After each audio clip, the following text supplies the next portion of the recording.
Bold takes. If they don't make it to the finals, then this might be one of the biggest L's in NBA history. Hot topics. He literally won a championship. Were you guys not watching the last 6 years of this guy's career? The best analysis. I don't think the team is good enough right now to compete with the real contenders in the West. This is the Full Court Report. And we're back. Welcome to another episode of the Full Court Report. It's been a while since we've done one of these. But now that the 2025-2026 season is over, we figured we have a lot to discuss and we'd hop back on and get to it. But before we before we get into the major news, we did get a lot of news the past couple of weeks. I don't think there's anything bigger than what happened in the city that never sleeps.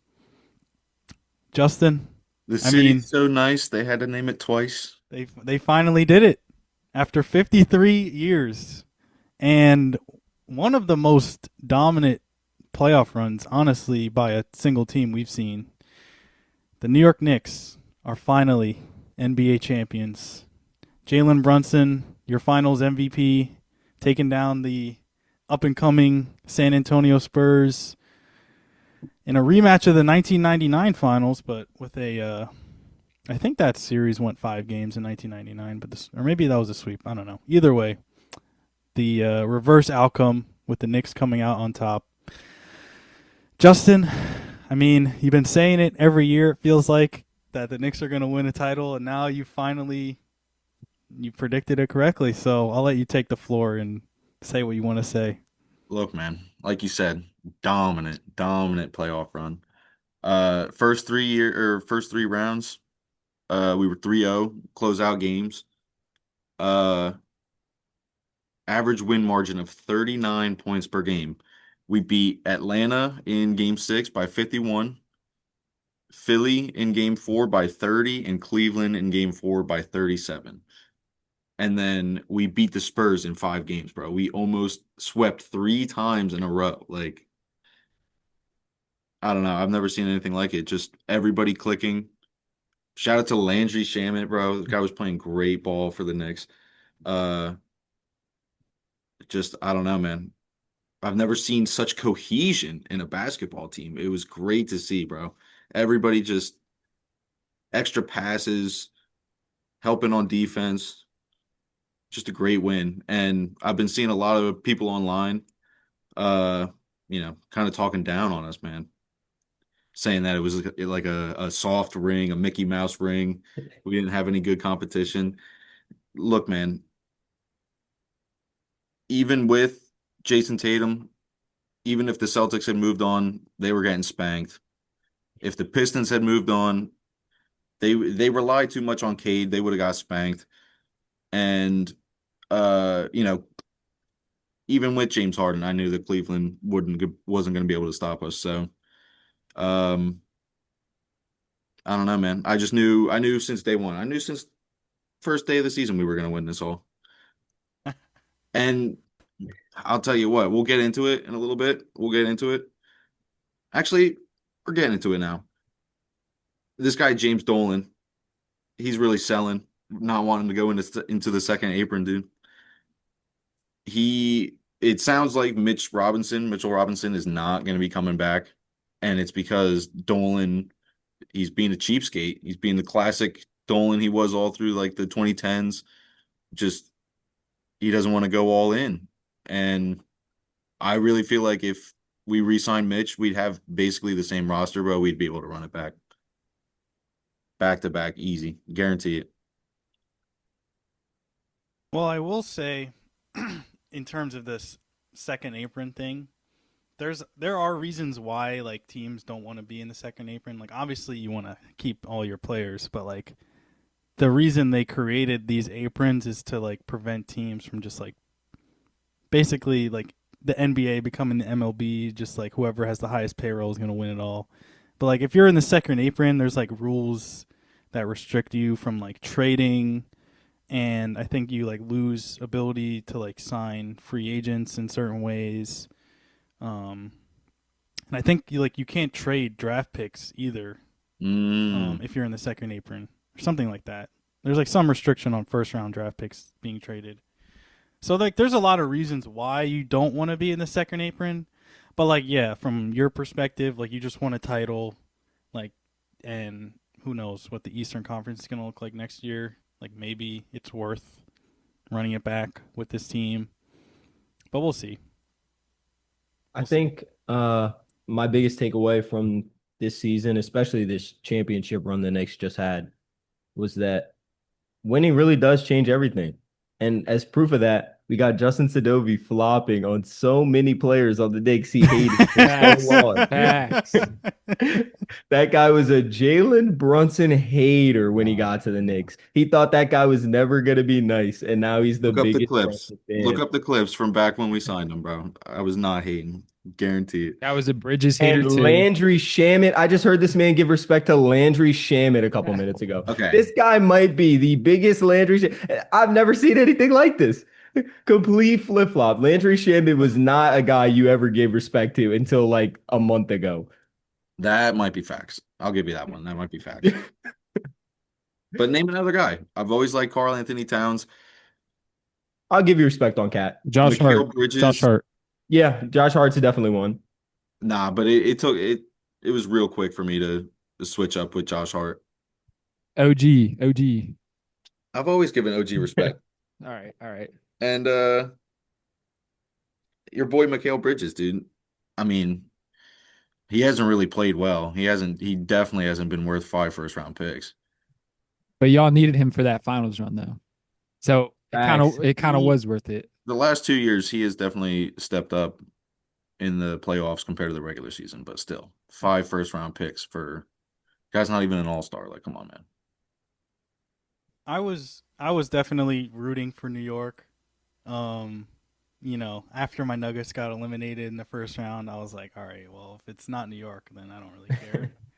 But I don't know. I've always been a fan of how this team was constructed. I've always been a fan of Jalen Brunson. And then like all the trades they made over the years, like getting OG, getting Mikal, getting Cat, getting Josh Hart, like it just everything that they've done just seems like so calculated, and their front office feels like they're bringing in exactly the right players, and obviously culminated in a championship. So I'm happy for the team, and I'm really happy for Jalen Brunson because I think there's always been a narrative of like, oh, you can't win with like small, undersized guards as your best player, and Yeah, that's a Becky Hammond. yeah, there's been a lot of controversy with that going back and forth. But I don't know. I'm just happy that. I mean, I think he definitely is like an outlier. And it's crazy, like his career trajectory over the years from being like a second round pick to being one of the best point guards in the whole league. But I don't know, man. He's just so fun to watch. He's such a good leader. Everything about him, I feel like it's so well deserved. So Yeah, I'm really happy the Knicks managed to pull this off. And not just because I'm a Grizzlies fan and I didn't want to see the Spurs win, but it really was awesome to see New York pull this off. Yeah, speaking of that, OKC would have got worked too, bro. If we had played them, they would have got worked. I would have taken the Knicks in that as well. Probably. I'm not as happy as these guys for the Knicks to have won the finals, but I got to say it did impress me, all the, crazy 20, 30-point comebacks that they made. It goes to show you like the toughness of that team is like second to none. Like I haven't really seen many teams with that kind of heart. So that, that was probably my biggest takeaway. Not so much the sweeps and all the crazy huge leads that they had, but the comebacks.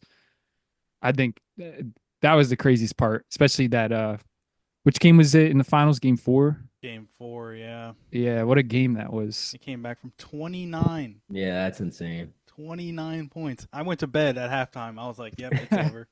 And like when I when I woke up the next morning and I saw they won, I literally wasn't even surprised. Like, because I was like, the Knicks have done this before. Like they did it twice last year against the Celtics. I feel like they did it another time. But like, oh, they did it in the round before against the Cavs, I'm pretty sure. Yeah. They were down like 19 maybe with like in the fourth quarter or something crazy. Like So, 7 minutes left. Yeah. Yeah, like I literally wasn't even shocked when I saw like they came back. So, but I mean, obviously a historic game. But Definitely. yeah. I also like that they stayed committed to their core. Like there were a lot of talks where they were saying, "Oh, the Knicks should trade for Giannis. They should make a splash for like another superstar." But I think making a trade like that would have gutted a lot of the depth and the pieces that they needed to dominate teams the way that they did. Because you really need a full team now. Like you're not just gonna win off like a couple of superstars and no bench depth whatsoever. So I thought it was really cool to see the Knicks like stand by what they already had because they were confident that they could get it done. Yeah. I mean, I don't know. Me and you were talking about it the other night, Woods, about like being stagnant and like not making big enough moves. And I think you were the one who was saying like we got a good enough team, just kind of keep everybody around. And dude, I don't know. I mean, obviously can't get Giannis anymore, but I think I would trade like Josh Hart, McBride, Shamit, and like 3 firsts, whatever we have, like whatever kind of picks we have. I would give a big package for any all-star, really. Hmm. Like any all-star wing, just bro. Maybe. Yeah, I mean, it always sounds nice, but I feel like it doesn't always necessarily gel as well as you might think it does. Like if you have something that's proven to work, especially like take the Celtics right now with Jaylen Brown and Jason Tatum. Like there's a lot of like shopping Jaylen Brown around for like other potential superstars and things. To me, you already know that like Jaylen Brown and Jason Tatum are proven to be able to like gel and get the job done, win a ring, win a championship. Making a move for another player that you think might work well, I don't know. It just sounds easier than it might actually be. Nah, I feel what you're saying. We actually just got another blockbuster trade. Yeah, I was just about to say that. What The happened? Suns Breaking traded for news? Miles Bridges. Who did? Who traded The for Miles Bridges? Suns, yeah, the Suns traded for Miles Bridges. So they're going to be sending Miles Bridges along with picks to Phoenix, and they're getting back Grayson Allen, Royce O'Neal, and some picks. Damn. Okay. Charlotte's just blowing it up, I guess. All right. Well, The Con Knuckle franchise. Yeah, it's a do you new want era. to? Should we revisit that trade when we talk about LaMelo? I Yeah, feel we like could do can that. Yeah, we could do that. Yeah. All right. Damn, that's crazy. I don't think we've ever had a breaking news on the full court. Yeah. That's funny. All right. Well, yeah. Shout out the Knicks. They did it. They finally did it. We'll see if they can run it back next year. Yeah. Go New York, go. Yes, sir. Real quick before we get into the major trades of the past week or so, I wanted to go through our preseason predictions from last year. And I gotta admit, Justin was kind of on point with like everything that he said, pretty much. I know Ball. I know Ball. I'm telling you. And Justin's name on the episode that we did was Jalen Brunson Finals MVP. Wow. So there you go. But Toby, for whatever reason, From day one. Toby wasn't on this episode, unfortunately. So I don't have your predictions. But I probably said some nonsense. Wouldn't have Yeah. chosen Knicks. we have everyone Yeah, I else. probably didn't. I probably chose the Thunder to back to back. So we have our breakout players, which I guess goes in tandem with like most improved. Justin, you said Amen Thompson, Franz Wagner, and Stefan Castle as like 3 guys who you thought were gonna, take a leap. And I think those are all accurate. I think if Franz had stayed healthy this past year, he probably would have been an all-star maybe, but yeah. Spencer, you said Alperen Şengün. Oh, And then I said Andrew Nemhard and Reed Shepherd. So I think Reed had a pretty good season. Andrew Yeah. Nemhard, not so much. Yeah. Rookie of the year, we all said Cooper Flag. I think that was Pretty obvious. Defensive player of the year, we all said Wemby again. That was obvious. MVP, I gave like 5 names for some reason, and I couldn't pick one. So I'm not even going to count myself. But the names that I said was the heavy hitters. It was Giannis, Luka, SGA, Jokic, and then my dark horse was Jalen Brunson. So, whatever. I'm not going to count myself. But Spencer said SGA, so you were right. And then Justin said Wemby, which honestly, I don't think a lot of people saw him having as good a season as he did. He was an MVP finalist. So that's a pretty solid I prediction knew there. that guy was gonna ball out, dude. yeah. So yeah. The Spurs are loaded. That team is just like actually disgusting, bro. Wemby's filthy. Steph Castle's filthy. They got a lot of weapons. Dylan Harper. That team stinks. Yeah, this guy. And then our finals predictions. So myself and Spencer, we didn't, for some reason, we didn't pick who was actually going to win, but we gave our matchups. So I said Knicks and Nuggets in the finals. Probably would have picked the Nuggets just because of if I would have gone back, I probably would have said the Nuggets. And Spencer, you said the Cavs and the Rockets. What was I saying? In your finals. Maybe wishful thinking. Cleveland didn't make the conference finals, and the Rockets. They lost in the first round, but they didn't have KD. They had a lot of injuries to have like a transformative year where he was just gonna like ascend, but yeah. And of course, Justin, you picked your New York Knicks to win it all. So once again, Did I would say who they were playing against? No, you just picked the Knicks. Wait, hold on. Let me check the group me, bro, because I'm pretty sure I predicted this in the You group. might have said the Spurs. what Knicks I don't think you Spurs? said it on the pod though.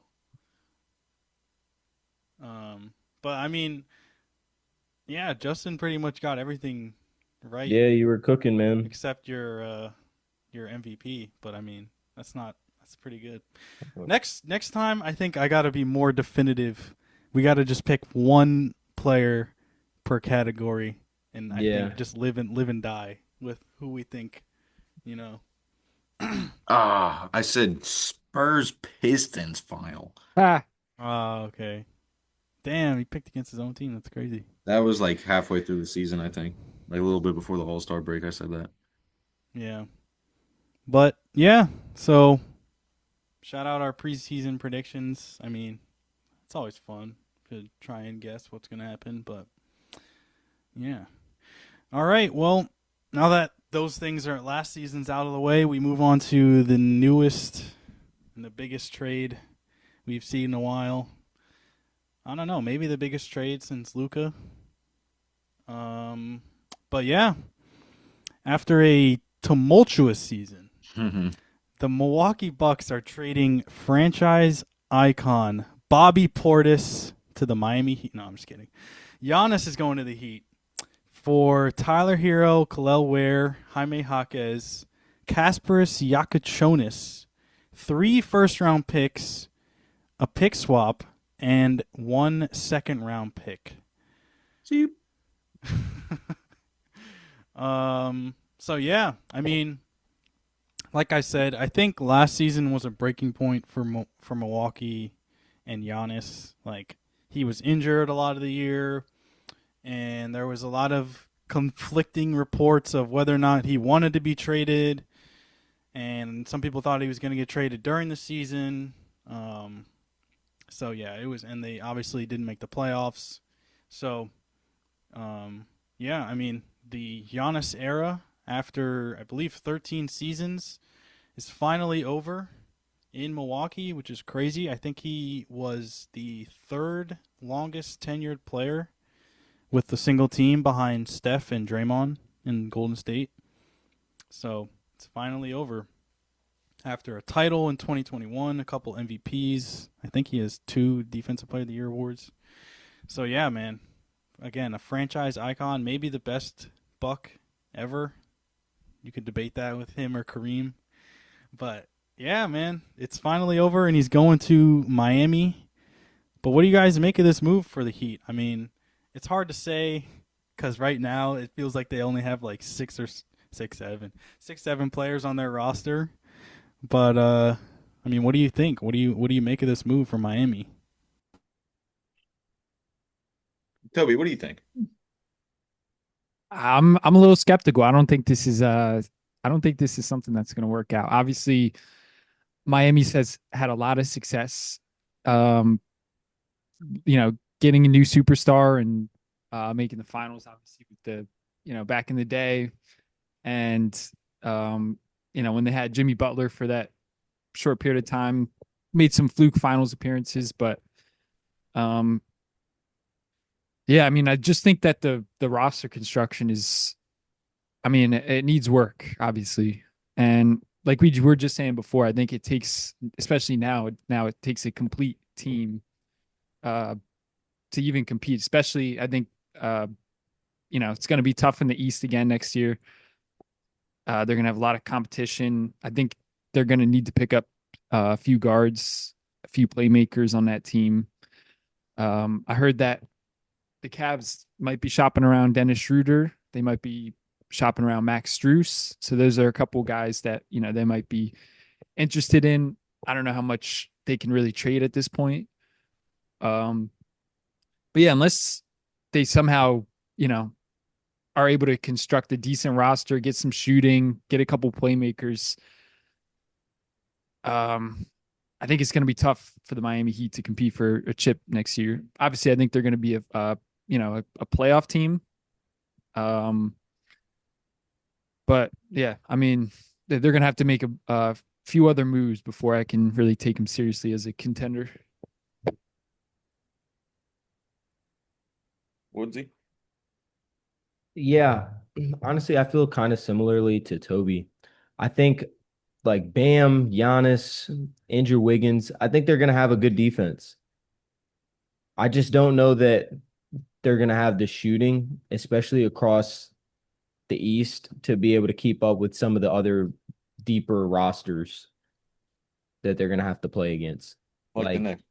Yeah, like the Knicks, like the Pistons, like the Cavs. Like there's just a lot of other teams that have deep benches that I think can offer more like shot creation, and Giannis and Bam on the court at the same time. I feel like you're going to need shooters for them to kick out to. Yeah, no, I basically completely agree with you guys. Great defensive team, at least the starting lineup. Davion Mitchell.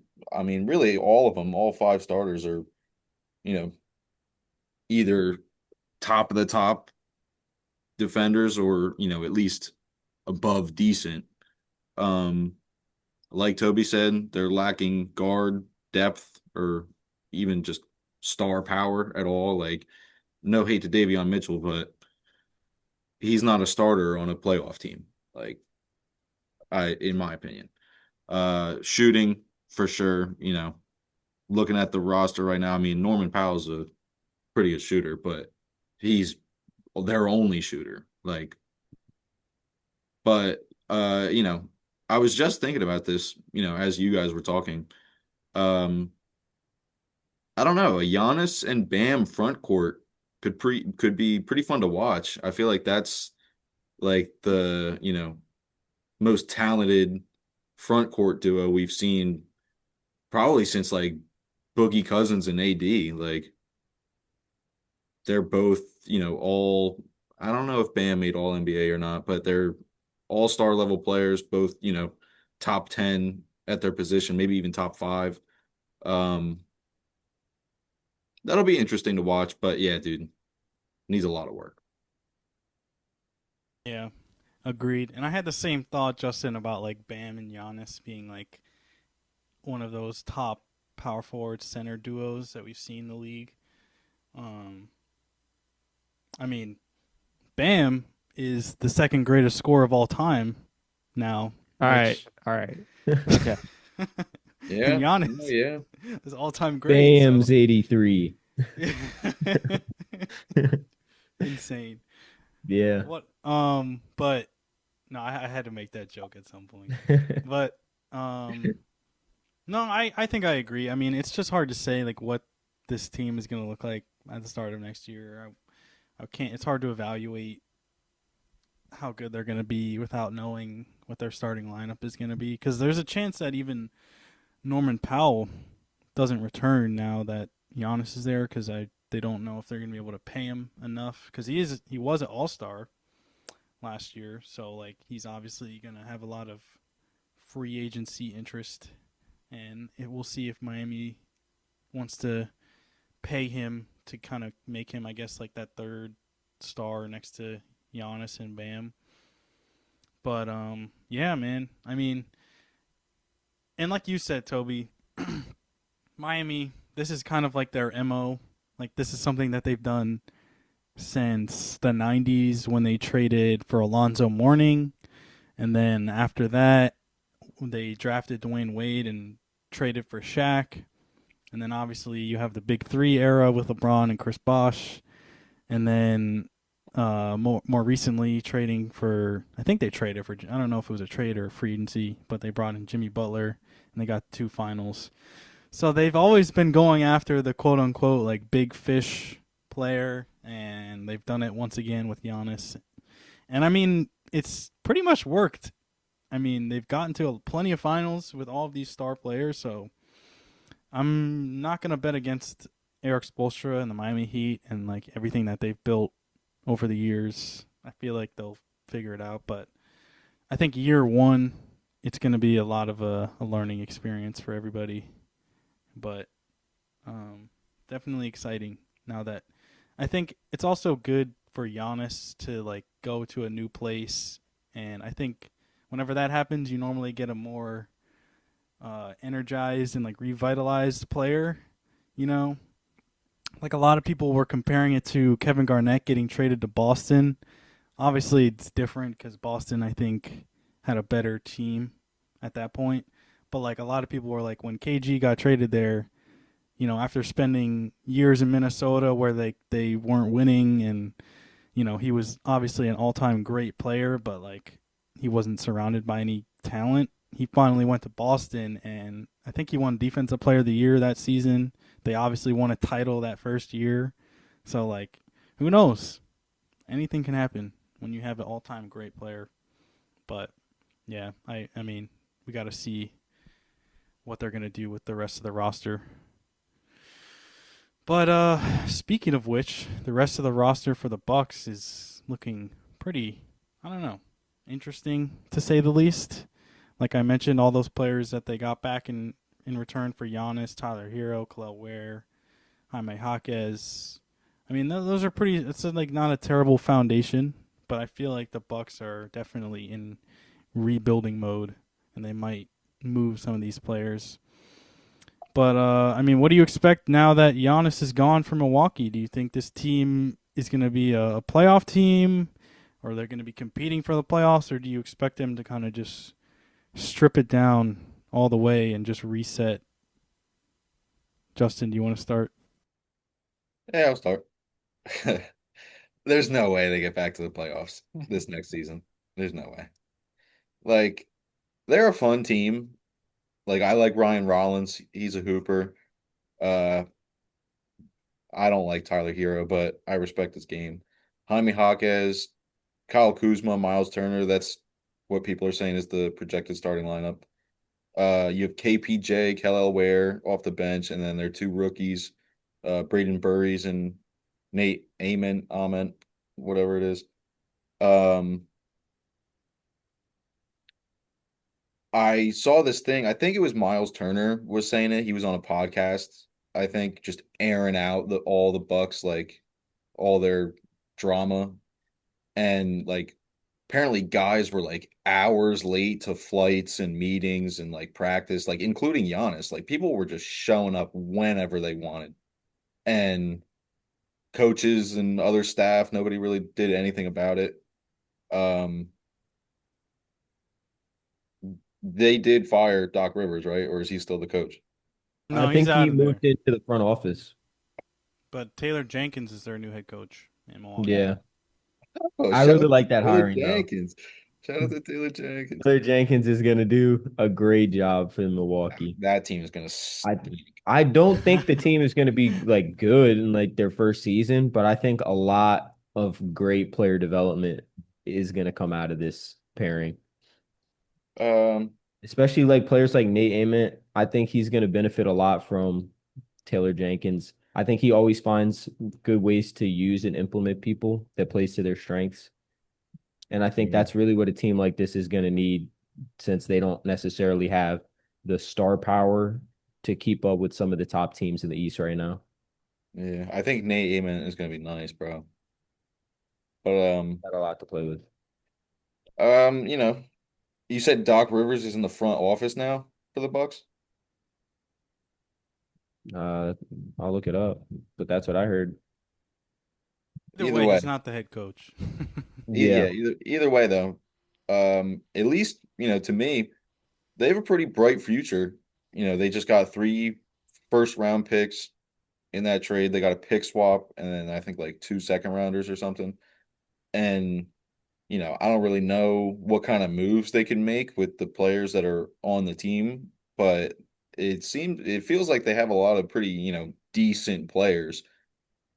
Get some trade packages going, see what we could do this offseason or next offseason. I feel like this is just going to be a year for like kind of building a foundation, new coach, 2 new rookies, whole new team basically. Like if you start off, if they even win like 40 games, I feel like that would be a good season for them. Would agree. Yeah. Yeah, I mean, I think it'll be interesting. It kind of reminds me of like the expectations a lot of people had for the Phoenix Suns last year, and then they ended up making the playoffs. Now, I don't think anybody on the Bucks is as good as Devin Booker, you know. But they do, like you said, like I think they have a good collection of players. Like Ryan Rollins had a good season last year. Tyler Hero has been an All Star. Jaime Jaquez was like a 6 Man of the Year candidate this year.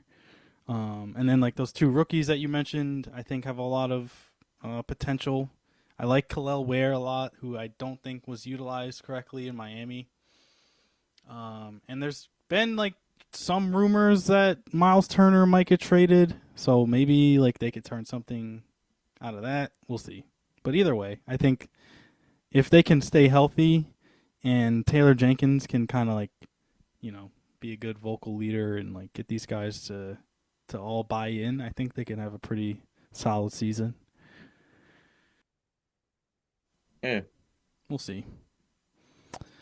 But yeah, I mean, this is definitely a big trade. It feels like it's something that a lot of people had been expecting for a while, but it's finally happened, and we'll see at the start of next year what all these teams look like. But a trade that kind of, I guess, threw everybody by surprise. LaMelo Ball traded to the Minnesota Timberwolves. Yeah, I mean, the Hornets are coming off a season, I think, where they were when they're where they won 44 games, and they almost made the playoffs. They lost in the play-in, and I think the 8-9 game. But they, yeah, I mean, after one of the best seasons they've had with LaMelo Ball on their roster, they bring in a great rookie, Conka Nipple, Miles Bridges, who just apparently was traded to to Phoenix for some reason, is now no longer on the team. Brandon Miller had a good, healthy season, and what's my man's name? The center on that team, I can't remember his name. On the Suns. No, on Charlotte. Why can't I remember? Musa Diabate, who was like a really good hustle guy. I think he literally won like Hustle Player of the Year. So, a really good season for Charlotte, who has not been successful whatsoever the past couple of years. But like I said, LaMelo going to Minnesota for Naz Reid, a 2033 unprotected first round pick, 3 first round pick swaps in 2028, 2029, and 2030, and 3 second round picks in 2029, 2032, and 2033. Again, this feels like completely out of left field. But I mean, what do you guys make of this move for the Timberwolves? Spencer, do you want to start? Yeah, I can. I definitely think that the Hornets should have gotten more back for LaMelo. Yeah, Naz Reid is like a great player, and getting some first round picks is cool. But a 2033 pick for a guy that's like the face of your franchise right now, I feel like that's not a good trade. And Yeah. then like I'm thinking too about the deal that just happened between Phoenix and the Hornets. The Hornets attached a 2029 first, a 2027 second with Miles Bridges to get back Grayson Allen, Royce O'Neal, and a 2020 and a 2033 first. So it seems like they're kind of I don't want to say giving up on what they have right now, but they're just stacking picks for like 10 years from now. What about now? I want to see the team win some games, go to the playoffs or something, maybe like in the next 5 years, maybe. It doesn't seem like they're overly committed to seeing the team succeed immediately. Yeah, I don't know. It seems kind of questionable on both sides. Like what you said, the Hornets just had a great season, all young talent. Like all 3 of their best players are, you know, within their first 5 years of the league. LaMelo, Brandon Miller, and Nipple had a great, have a nice young center who looks like he'll be able to just, you know, do a good job, like solid player. And I don't know, like you said, Spencer, it just kind of feels like they're giving up. Like, oh, we didn't win the championship, time to rebuild again. Like, I don't understand what's going on. And then to me, like for the Minnesota side of it, it kind of seems like desperate. Like, we got to trade for somebody so that this guy Ant stays. Like, we don't want this guy Anthony Edwards to leave. We got to get somebody. And I mean, I feel like the Timberwolves are still going to be good, but they're getting rid of all of Anthony Edwards' boys. Like Naz Reid was like a cultural icon in Minnesota, bro. Like everybody loves that guy. And I mean, that's kind of sick that he's going to the Hornets, but I don't know. It just feels like kind of desperate. Like they could have gotten somebody way better, and they were just like, we'll take LaMelo Ball. Yeah, I kind of like it though from the Timberwolves perspective. I don't think they gave up too much. I think they can find another player to possibly like somewhat replace Naz Reid and LaMelo and I think they're boys, so they're probably very happy about to be playing for each other. I think personality wise, if we don't see success, I think we could see what am I trying to say? It might not work out personality wise. I mean, they got 2 big personalities. Both might want to, be handling the ball. But if it does work out, then I kind of really like this actually for the Timberwolves because the pick swaps, they might not mean anything, depending on how good each team is. Obviously, they get rid of Naz Reid and a couple second round picks, and then that 1 pick. I don't think it's really that much to get a player on at LaMelo's level. I think from the Hornets' perspective, they probably wanted to see a bigger playoff push this year, or maybe I mean they were probably expecting that, so they probably just ended up losing faith in LaMelo. And decided, let's try to get something for him while we still can before he just leaves. I don't think this might they might have had a better offer. I don't think this might have been the best possible trade that they could have made, but from the Timberwolves perspective, I think I really like it. They're kind of doubling down on star power. And yeah, I mean, I think it's going to be interesting. It's Rudy Gobert is still there, so you know, who knows what's going to happen with that team. It's going to be fun to Who watch, though. who went to the Timberwolves with the Julius Randle trade I don't think they got anybody. I think picks? it was a three-way trade. The Nets sent Claxton to the Bulls, and I think they just wanted to get rid of cap space. Mm. They might have got a couple picks or something. Yeah, I don't know. Yeah, it Yeah, says they dude, I got don't the know. 33rd overall pick in this year's draft, and then Mo Gay from, Okay. I guess he was on Chicago at that point. I thought he was in Atlanta. I don't know. But yeah, they basically didn't get anyone. I don't know. It's been a lot of weird stuff going on. And like that Miles Bridges to Phoenix trade. Bro, what? Got two bozos for Miles Bridges. Like, what are we talking about? I'll say this on the LaMelo trade for Minnesota. As a Nuggets fan, I couldn't be happier because I was sick of this Timberwolves team beating us every year. And I do feel like, I mean, I don't know. I mean, they're still going to be competitive. I think for some reason, Anthony Edwards is like, he has like a man crush on Jaden McDaniels. And he talks so highly of him. So I guess I'm not surprised that he didn't get dealt instead of Nas Reed. But yeah, man, they're just like a little small in my opinion. Like at least ESPN right now currently has their starting lineup as LaMelo, Ant, Ayo Dosunmu at the 3, Mm. Jaden McDaniels, and then Gobert. So I don't know. Like Yeah, I'm definitely with you. I think as talented as like AO is, I don't know that that's like a tall enough wing to match up with how you want to match up in the West, especially Oh, against a team like the Spurs that's like got tall players everywhere. That's like a rough matchup. I mean, maybe that's what getting rid of Julius Randle was for. Pick up two or three guys on his contract that can match the output. But Maybe, but I feel like even Jaden McDaniels is more of a true three than a four to me. yeah, you're probably right. But we'll see. We still got a lot of time before the season starts. Haven't even hit free agency, I don't think, have we? Nah. starts on Tuesday. Yeah, Yeah, Tuesday at so like 6 p.m.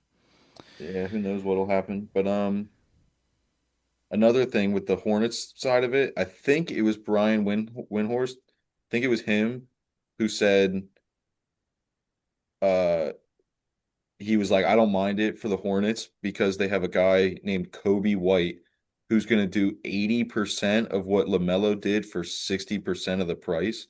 And Good I point. was That's a like, good point. That's a I good point.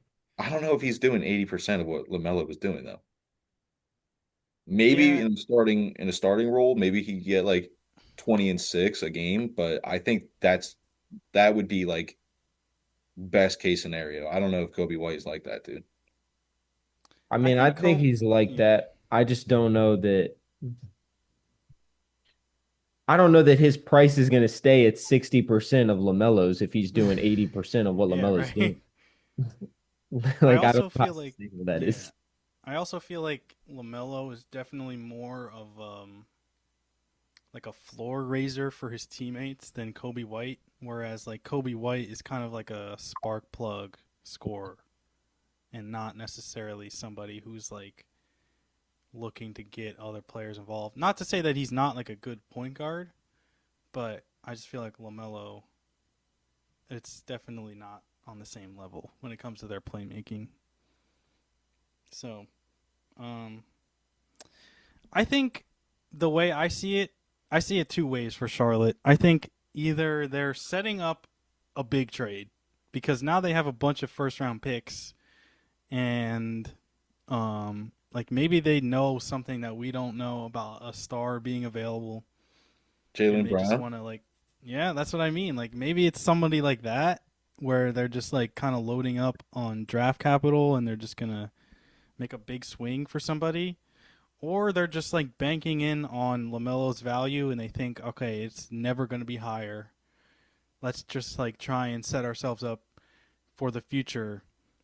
Because I mean, if you're Charlotte, like historically they've been like a terrible franchise. You know, like they had a good years in the '90s, I guess, like like '90s with like Alonzo Mourning and like them, and then there was like a big gap, I guess, and then I guess Kemba Walker's years were like kind of fun, but like they've never really had sustained success. So maybe they're like, all right, like we have Khan, we have Brandon Miller, like let's just like make sure that we're set up for years from now, so that like who knows, maybe in 2030 Minnesota's completely fallen off and Khan is in the prime of his career, Brandon Miller's in the prime of his career, and they get like a top 5 pick or something.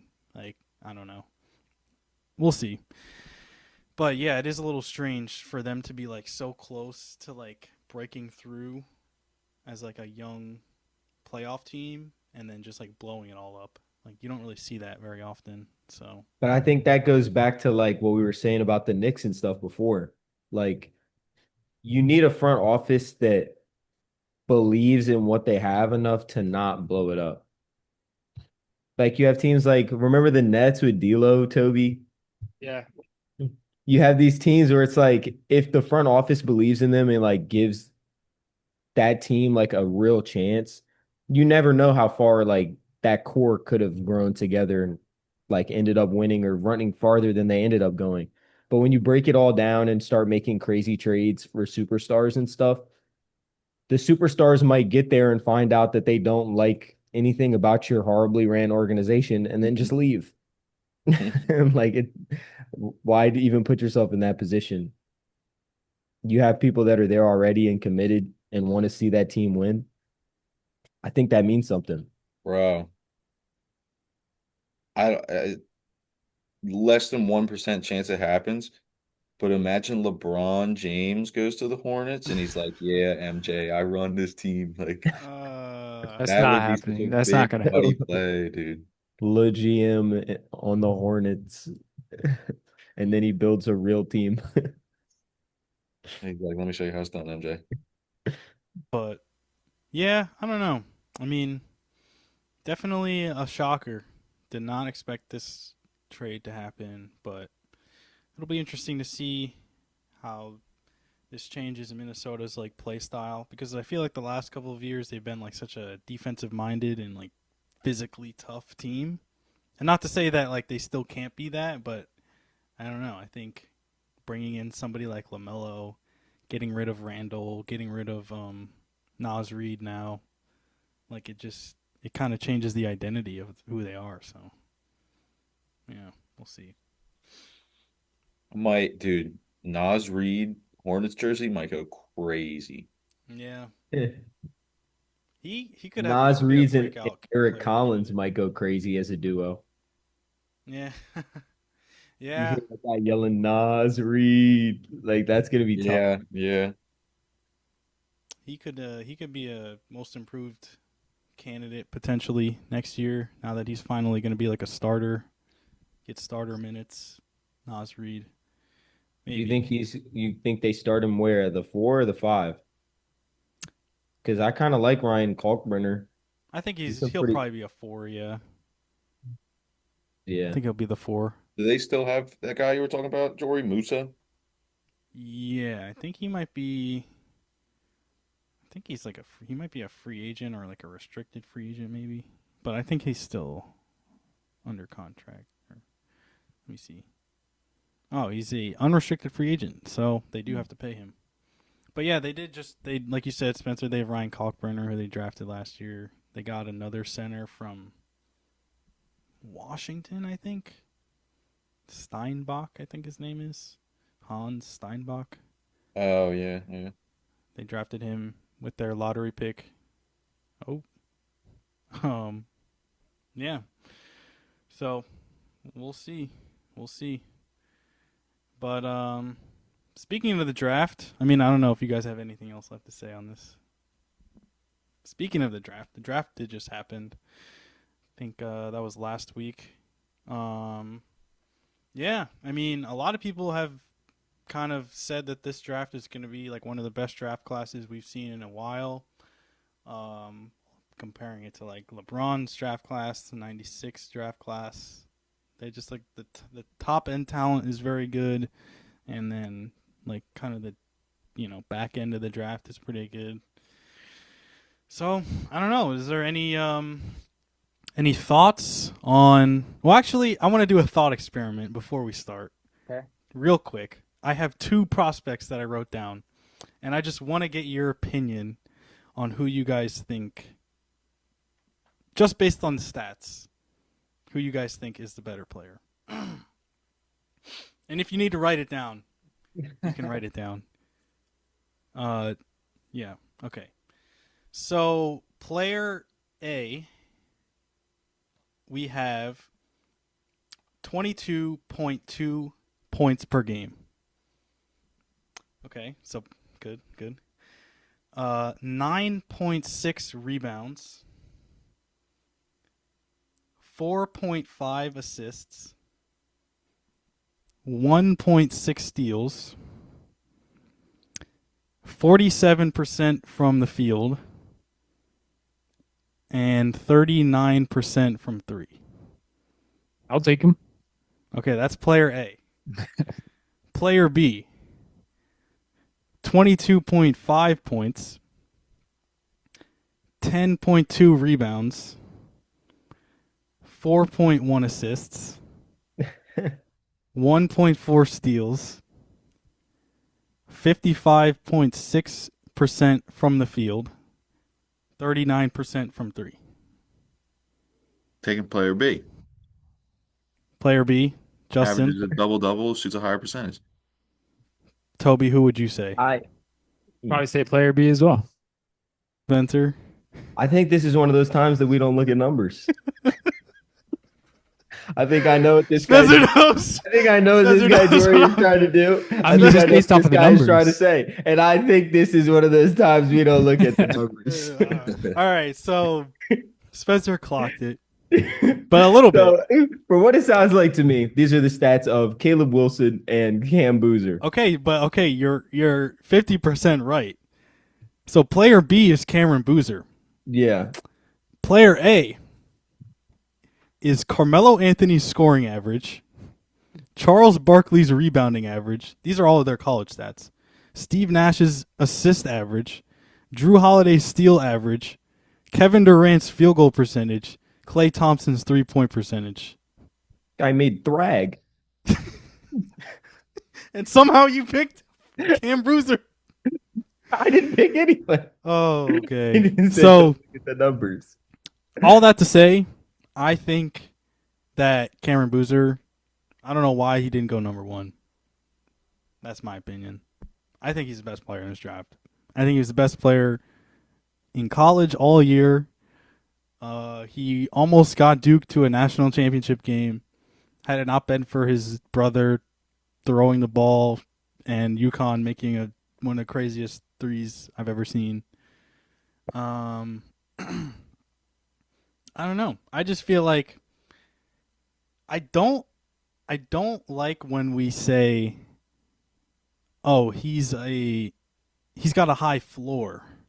And because we say that, we think he can't develop even more, Like, oh, he's coming into the league, like he's built like physically and he's developed in his like skill pretty well.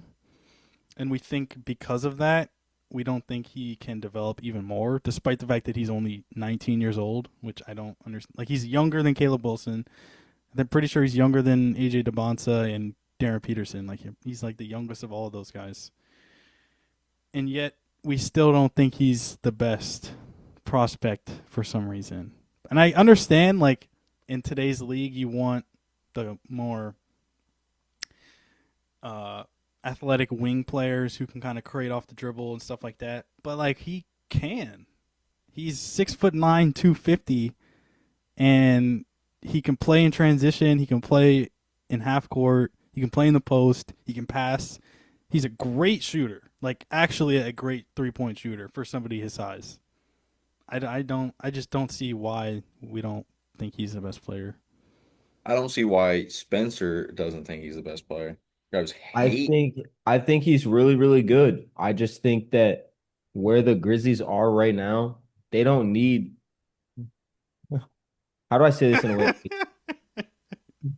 The Grizzlies, especially if they trade Ja for a bag of chips and don't get anything back, they're going to be in a spot where nobody in the NBA itself, the fans of the NBA, nobody's going to care about the Grizzlies team at all. So if Cam Boozer doesn't pan out, like off just being the greatest individual basketball prospect like ever, he's not gonna like I just don't see him being able to carry the franchise as a franchise guy like off his personality.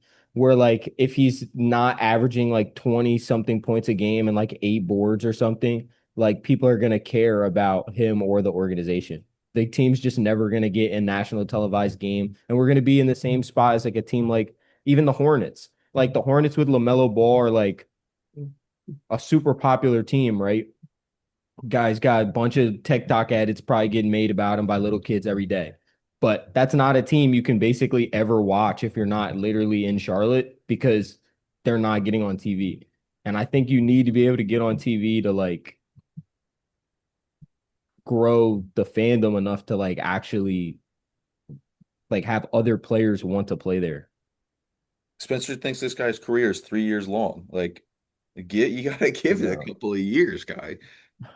I don't know. I just feel like even if nobody ever watched any games of the Grizzlies all season, if Caleb Wilson just like randomly dunked on somebody like once, people would just say that that guy was the greatest player of all time. And I feel like that's really more so what the Grizzlies need than like actual quality basketball. You're glazing. I'm not. Like, I wish the NBA was like a group of, or like NBA fans like really were watching and locked into like every individual basketball player, but they're not. Like, if you're a small market team that's going to be losing every single game and you don't have any highlights that like jump off the stat sheet either, you're just a bad team that nobody wants to watch. Like, we may as well just be the Kings. That's fine. It's fine to be the Kings. They just got a great draft pick, which is my favorite pick of the draft. It's a A Cup was combo. a tough pickup. A It's a Cup was a combo of super tough the pickup. Nets Yeah, the selling Nets the are draft. selling. We didn't No, sell nothing. We honestly, didn't sell nothing. honestly, once I see Caleb or Cam Boozer in a Grizzlies jersey and I see him out on the court, I'll probably flip flop. But like at least right now, I'm just like I don't know. That it's just I'm pissed about the end of the Grizzlies era of like John, Jaren, and everybody going to be out of there. Like the 2022, 2023 Grizzlies might have been the greatest team that has ever graced the NBA basketball court. And it's That a real seems so shame that they mid. didn't win a championship. Spence, you gotta get over it. You I'm gotta move taking on. I'm No, taking the Nets with D'Lo. I'm taking that team over I'm the taking the Grizzlies Nets with team. D'Lo. You I'm gonna taking that crack? team over your Grizzlies team that you just said. What was that, Toby? Like 2017, 2018, something like that? Yeah, right before we Yeah, got I'm the taking big that three. team over Absolutely the not. Grizzlies you just said. Grizzlies Dylan Brooks would put D'Lo on in Alcatraz. That guy's not scoring anything, dude. Jared Dudley's not letting that guy Dylan Brooks do anything. Jared Jared Dudley. Dudley. No, but yeah, dude.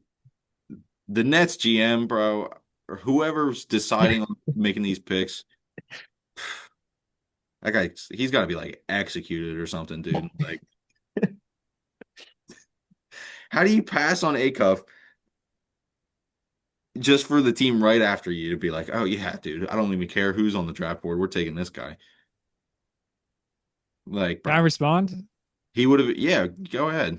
All right, because that you guys all know that I wanted a cup as well at the time of the draft. I didn't really know much about this Mikael Brown Jr. After doing some research, though, I understand why the Nets chose the way that they did. They're taking the high risk pick. This obviously A Cup I think is a much safer pick. I think there's no doubt A Cup is going to be good. He's going to be high scorer.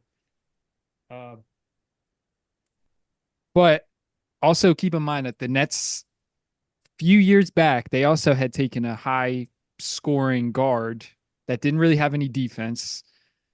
And that didn't really end up working out. I think this guy, Mikael Brown Jr., he's not great at defense, but I think he has a little bit more size. He's a capable defender. So, the first couple years, especially, I don't see any issues surrounding that. He's going to get better. But this guy's, he was injured a little bit in college, which is why a lot of people aren't as familiar with his game. But he's a lights out shooter, like probably one of, if not the best shooter in the draft. He can create his own shot. Like he's fast. He can dunk. He's some of the best playmaking, I think, even though the assist numbers didn't really show it. He has a little bit of efficiency, things going on that he has to fix. But I mean, if he can reach his ceiling, like I think this guy, he can be one of the best players in the draft. I'm not even just saying that. I mean, I love everything about him. What up, Tobe? Nah, dude. I think That's this guy way to Toby is respond, completely convincing himself. No, He's in denial. He's in denial. Yeah, I agree. He watched 6 first-round draft picks in a row the last 2 years, and they're all going to be stinkers. I'm not talking about. This I'm not guy talking t- about last year's draft. I'm Well, not talking you- about. I am. You wanted All A the cuff, sucks, dude. and then after you didn't get A cuff, you went on YouTube and watched 2 highlight tapes, and now you're glazing. No, because I realized that the college season, bro, this guy was on the USA under-19 team, and he was the best player on the same team with AJ DeBansa. Like he didn't win the MVP, but he was the better player. Who won the MVP? AJ DeBansa. But look at the numbers. Look at the stats. Watch So he was the best player, but then the best player in this draft that got drafted first won the. look at the stats, bro. This guy was setting everybody up. I think he was like had the same amount of points scored. Like this is the best point guard in the draft. Okay. All right. And we'll see it. And keep an eye on those defensive numbers too, because that matters. No, I agree, and I think Acuff is so interesting because like a lot of he obviously played at Arkansas for John Calipari, and he's had a very long track record of developing great guards at Kentucky, and then before that, obviously his like star was Derrick Rose, but yeah, I mean, I think a lot of people just fell in love with like the numbers with Darius Acuff. I think he like led the SEC in like points and assists or something. So like he's obviously a great all-around talent offensively, but there's definitely some question marks with his defense and his size. But I don't know. And like you said, Toby Mikel Brown, I think if he had been healthy the whole season, I think people wouldn't have been so down on him. So we'll see.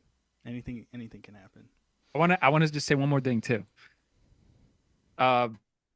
This guy, I didn't see anything, but according to all the coaches and stuff like that, he killed it in the tryouts. He had about a 40-inch vert. He was making every single three that he shot. Like, I think offensively, it's the sky's the limit with this guy. I'm like, this is the most excited I think I've been for a Nets season since we had the big three. This is like the most, like, we're going up. Like, I'm excited for this season. MPJ and Julius Randle. Yeah. Like, Oh yeah, we're gonna make the playoffs, 100%. Shout out Jordy Fernandez. Facts. But yeah, I mean, this is gonna be a weird team, Toby. It's gonna be fun. It's gonna be. I think it's gonna be a lot of like blowouts, wins and losses. Like I feel like most of your games are either gonna be you're playing a real bad team and you get a nice win, or you're playing any team that's better than you and they just beat you by like 15. I can see that. Yeah, I can see that. yeah. I think you guys are gonna be regretting trading for Julius. How so? Nah, Toby. There's gonna be moments where you're like, how is this guy in the NBA? But then there's gonna be moments where you're like, dude, Julius Randle is like that. He's randomly just gonna catch fire, and you're gonna be like, is he one of the greatest players I've ever seen in my entire life? And then the next game he's gonna play like he's on fire, but he's not gonna hit the broadside of a barn. And you're gonna That's fine though. I don't need him to be like. I don't need him to be Giannis. I need him to just be Bam. Be Bam. be Bam. That's a tall order. I just need him to be Randall, and we're gonna be a playing team at least. Like if we can do that, I'm gonna be very happy with the way the season goes. Dude, if him and MPJ can find some kind of chemistry, Julius your- Randle's a real underrated playmaker, dude. Especially on a team like this where either him or MPJ is going to have the ball for most of the game. He might chuck up a bad shot every once in a while, but dude, he's gonna dime some people up. He's a dog. He's a dog. It's what we need. We need dogs. Assuming you guys I miss Julius. like don't make like a trade or like a free agency signing to get someone else, like Mitchell Robinson or something. Who's the projected starting center for the Nets right now? Probably Dayron Sharp. And I'm sure that they'd also be playing Randall at the 5 a lot. And they have Noah Clowney, who I think is probably, in my opinion, more of a 4, but he'll probably be playing center. Danny Wolf is going to get a lot of opportunities. Danny Wolf, yes, sir. But I'm hoping we get Mitch Rob. I think if we get Mitch Rob, that's going to be like, that'll be Dude, awesome. that I will say if you get Mitch Rob, your team could be pretty nice. But the current centers you have right now, that might be chicken. Yeah. Bro, James Dolan has to do everything he can to not let the Nets get Mitchell Robinson. Any other team, if we don't bring him back, any other team other than the Nets, bro, please. Guy doesn't even have to move. Exactly. facts. Exactly. I don't want him to go to our little brother. Dang, you gonna let him say that to you, Tobe? Sorry, we'll be the big brother in a couple years. We'll be the big brother. You weren't even the big brother when you had KD, Harden, and Kyrie. We had more fans watching our games than the Knicks. Probably did at that point. Probably did. Now we got all these bandwagon Knicks fans. Yeah. Yeah. Like Spencer and you, Jorie.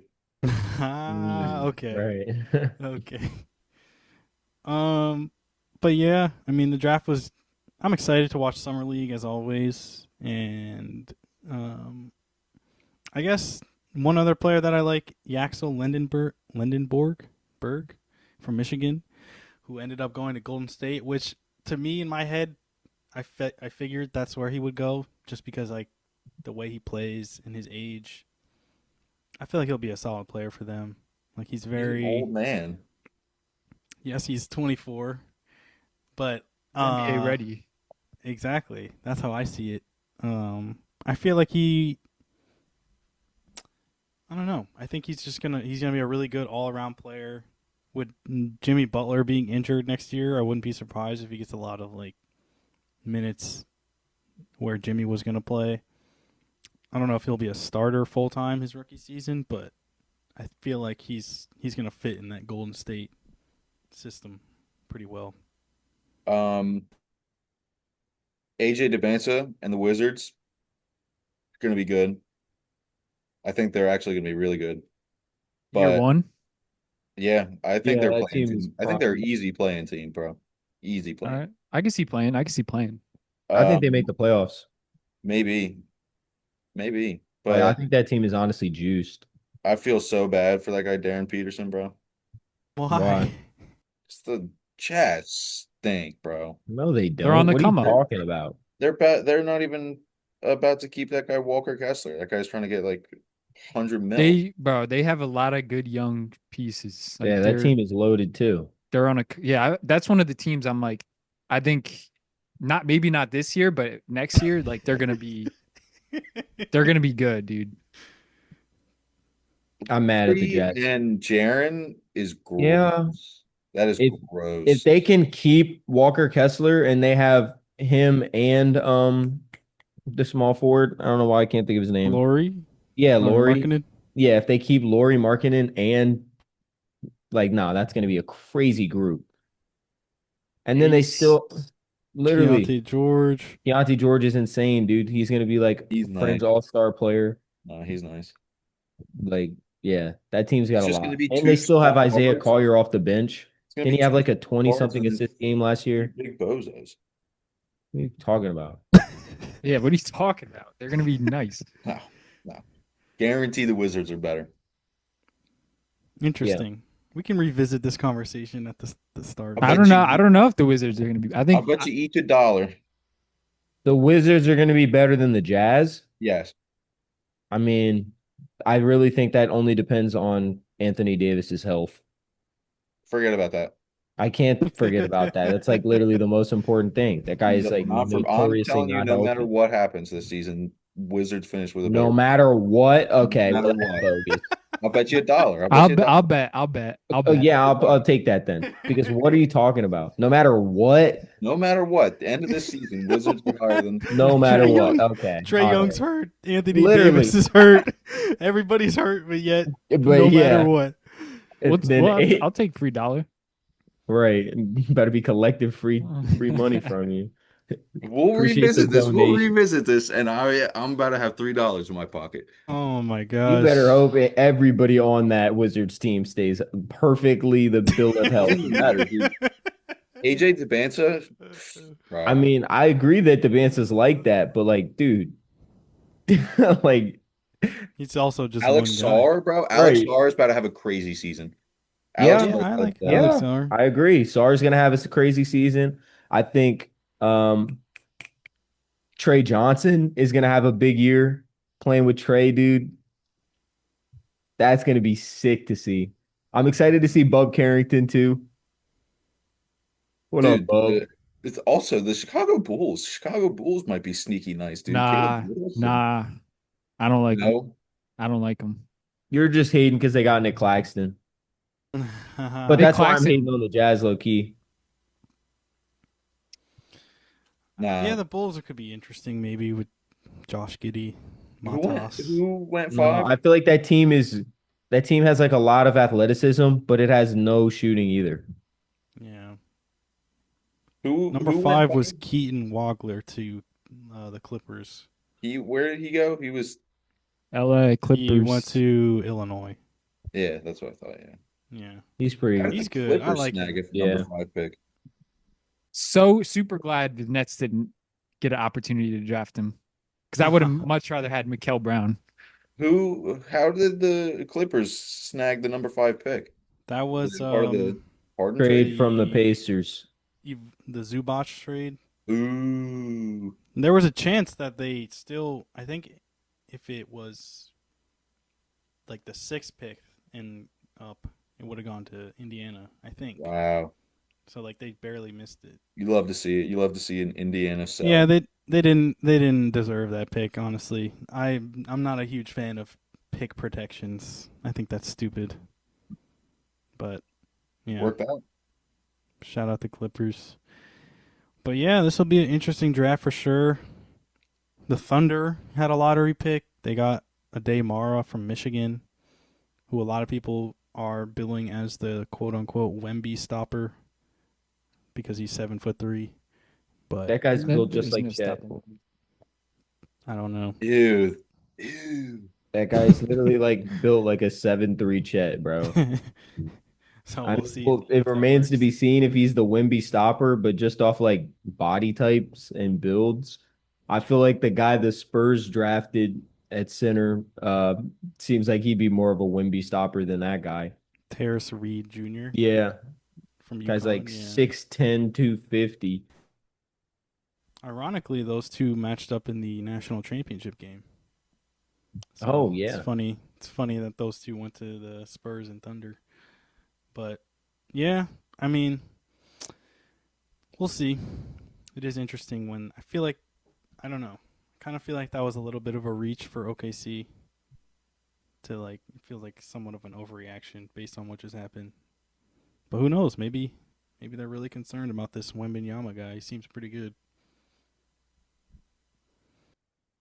But yeah. Any other thoughts before we sign off? It's a lot of news. Big plug, man. The Knicks bring back Mitchell Robinson. You can expect a back-to-back championship. I don't think that Probably, does it for the like, Knicks. I don't think that well, does it for the Knicks. think it does. expect me to The have a more the East complete got better. flip flop on Cam Boozer by the time summer league starts. So between now and July 3rd, I'll probably be saying that guy's the future go to the NBA. Yeah, that's all right. Well, we're always going to bring up how your initial reaction was that he stinks, but I'll give you the benefit of the doubt and let you flop. Like, I'll let you flip flop once he's nice. Nah, I'll let it I slide. won't. I mean, you can do whatever you want. No, you I flopped mean, early enough. it's not even like him as much as like I just feel like we're gonna get hoed by the league for drafting that guy. Nah, I think he's going to be nice. I think Spencer's afraid Memphis is gonna relocate. That's what I mean. Like I just feel like that team's really gonna just be out of the city because nobody's gonna watch a single game with that guy. But hopefully he's a hooper, so that doesn't happen. Oh my gosh. Yeah. We'll see. Oh, man. Well, you're about to move over. If you stay in Memphis, you're about to move to the Eastern Conference. So, Yeah, we'll see if that helps. yeah, we'll see. The East finally gets nice, and then they move to the East. Nah, I don't think the East is getting nice. I think the Knicks are getting nice. Yeah. The Celtics are getting worse. The Pistons, they got to do something, bro. They got to do something. They're about to lose Jalen Duren. The Cavs stink. Sixers don't even have Joel Embiid, basically. The Heat stink. The Hornets stink. Every team stinks. Like, it's the New York Knicks. We run the East. We can end it there. Yeah. We can end it there. Well, this was fun. I'm glad we were able to talk. Hopefully we get more episodes out and stuff throughout the off season. Yeah, we need some big free agency stuff. Yeah. But yeah, thanks for tuning in. Thanks for watching. Thanks for listening. Shout out the New York Knicks. Shout out Giannis. Shout out Mikael Brown Jr., Rookie of the Year. And yeah, Yeah. until next time, we'll be seeing you. Yeah, peace out. Peace.